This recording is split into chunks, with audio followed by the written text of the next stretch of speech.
এই দেশ, এই মাটি মুক্তিযোদ্ধাদের ঘাঁটি, এবং এই দেশ কখনোই হচ্ছে এই রাজাকারদের, আলবদরদের পুনর্বাসন কেন্দ্র হবে না। মুক্তিযুদ্ধের ইতিহাসকে বিকৃত করার, মুক্তিযুদ্ধের গৌরবোজ্জ্বল ইতিহাসকে ম্লান করার নানান অপচেষ্টা চালিয়ে আসছে।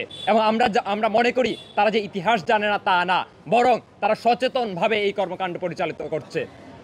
আমাদের এই ডাকসু নির্বাচনে ছাত্র শিবির সমর্থিত প্যানেলের যে মুক্তিযুদ্ধ গণ আন্দোলন বিষয়ক সম্পাদক, তিনি যে বক্তব্য দিয়েছেন পিকিংপন্থীদের ব্যাপারে, আমরা মনে করি যে এই বক্তব্য মূলতই, আমার কমরেড বললেন যে আওয়ামী ন্যারেটিভের বক্তব্য।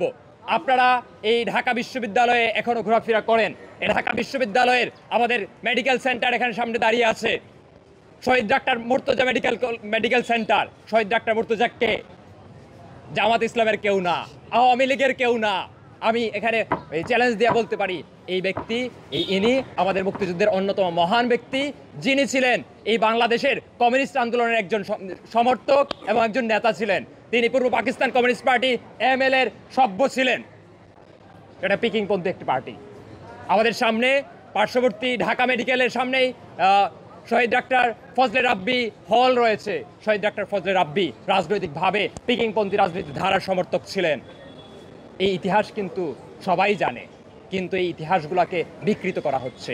আমি জাবির আহমেদ জুবেল এই বাংলাদেশের পিকিংপন্থী কমিউনিস্ট আন্দোলনের একজন গৌরবোজ্জ্বল ইতিহাস ধারণ করি, উত্তরাধিকার ধারণ করি। আমরা বলতে চাই, এই মুক্তিযুদ্ধে যখন হচ্ছে আওয়ামী লীগের নেতৃত্বে ঘোষণা করা হলো, পিকিংপন্থীরা ঘোষণা দিয়েছিল যে আওয়ামী লীগের নেতৃত্বে ভারতে অবস্থান করে মুক্তিযুদ্ধ তারা করবে না, তারা দেশের অভ্যন্তরে থাকে, দেশের জনগণকে সাথে নিয়ে তারা মুক্তিযুদ্ধের নেতৃত্ব দেবে। এবং তারই ফলশ্রুতিতে আমরা দেখতে পেয়েছিলাম আমাদের কমরেড সিরাজ শিকদার ওই বরিশাল অঞ্চলে মুক্তিযুদ্ধের নেতৃত্ব দিয়েছেন।